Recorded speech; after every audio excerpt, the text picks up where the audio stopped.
രീതിയിലാണ് നമ്മൾ ആ പ്രദേശത്തെല്ലാം പോകുമ്പോൾ വലിയ പേടിയാണ്. കുഞ്ഞുങ്ങളെ സ്കൂളിൽ അയക്കാൻ പേടി, പാല് കൊടുക്കാൻ പേടി, പുല്ല് വെട്ടാൻ പോകാൻ വേണ്ടി പേടി, ഭയത്തിലാണ്. ഞങ്ങൾ പറഞ്ഞു UDF അധികാരത്തിൽ വരുമ്പോൾ മലയോരത്തെ ജനങ്ങളെ ഞങ്ങൾ ഒറ്റയ്ക്കാക്കില്ല, അവരുടെ പ്രശ്നത്തിന് ഞങ്ങൾ പരിഹാരം ഉണ്ടാക്കും. ഞങ്ങൾ വാക്ക് കൊടുത്തിട്ടുണ്ട്. ഇരകളായി മാറിയ ആളുകളുടെ കോമ്പൻസേഷൻ പോലും കൊടുത്തിട്ടില്ല. പരിക്ക് പറ്റിയിട്ട് ഒരാൾ ഇന്നലെ വന്നിരുന്നു ഞങ്ങളുടെ പരിപാടിക്ക്. അദ്ദേഹത്തിൻ്റെ മകൻ നഷ്ടപ്പെട്ടു, ഏക മകൻ നഷ്ടപ്പെട്ടു. ഭാര്യ ഗുരുതരമായി പരിക്കേറ്റ് ആശുപത്രി കിടക്കുകയാണ്. 4 ലക്ഷം രൂപ ചിലവായി, ആകെ കൊടുത്തത് 1 ലക്ഷം രൂപ. 1 ലക്ഷം രൂപ. ഒരു പാവപ്പെട്ട മനുഷ്യൻ കരയരുത്, കോമ്പൻസേഷൻ പോലും ഇവർ കൊടുക്കുന്നില്ല. എന്നിട്ട് ആ മന്ത്രിയാണ് ഇവിടെ വന്ന് വേണ്ടാത്ത വർത്താനം പറയുന്നത്.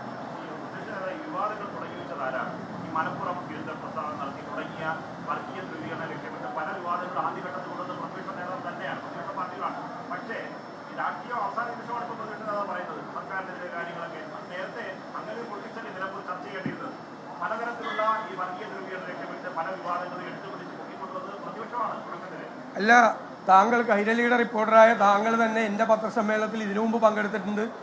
ഞങ്ങളുടെ കൺവെൻഷൻ്റെ ഉദ്ഘാടന വേദിയിൽ ഞാൻ നടത്തിയ പ്രസംഗം എന്താണ്? ഇതൊക്കെ തന്നെയല്ലേ പ്രസംഗിച്ച്? ഞങ്ങൾ അജണ്ട സെറ്റ് ചെയ്തത് അങ്ങനെയല്ലേ? മലപ്പുറം പ്രധാനപ്പെട്ട വിഷയമാണ്. കാരണം മുഖ്യമന്ത്രി നടത്തിയ വർഗീയ പ്രീണനമാണ്. ഡൽഹിയിലിരിക്കുന്ന സംഘപരിവാർ ഏമാനന്മാരെ സന്തോഷിപ്പിക്കുന്നതിന് വേണ്ടിയിട്ടാണ് സംഘപരിവാർ അജണ്ടയായ മലപ്പുറം വിരോധം മുഖ്യമന്ത്രിയുടെ നേതൃത്വത്തിൽ ഡൽഹിയിൽ പോയി കത്തിപ്പടർത്തിയത്. എന്നിട്ട് പറഞ്ഞു മലപ്പുറം ഒരു ഡസൻ പ്രസ്താവന.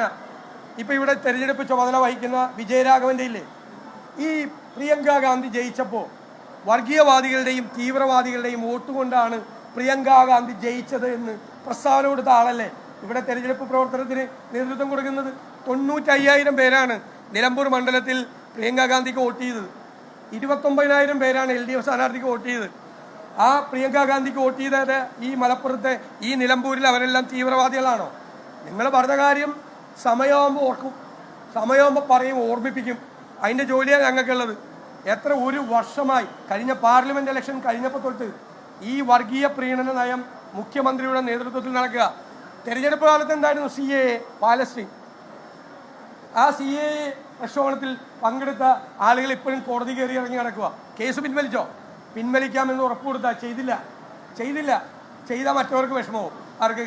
ഡൽഹിയിലിരിക്കുന്ന ഏമാനന്മാർക്ക് വിഷമവും. അവരെ പേടിച്ചാണ് പിണറായി വിജയൻ കേരളത്തിലെ മുഖ്യമന്ത്രിയുടെ കസേരയിലിരിക്കുന്നത്. പഞ്ചപുച്ഛമടക്കി ഓച്ചാനിച്ചിരിക്കുക. എന്നിട്ട് അവർ പറയുന്ന അതേ അജണ്ട ഇവിടെ വന്ന് പറയുകയാണ്.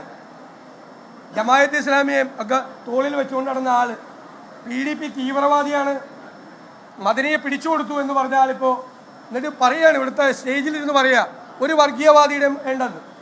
ആ സ്വാമി ഏതാ? ആ സ്വാമി തിരുവനന്തപുരത്ത് ഒരു സ്വാമി ഉണ്ടല്ലോ, അയാളുടെ പൂർവാശ്രമം നിങ്ങളൊന്ന് പോയി അന്വേഷിക്കും. ഞാൻ പറയുന്നില്ലേ, ഞാൻ വ്യക്തികളെ കുറിച്ചൊന്നും പറയാറില്ല.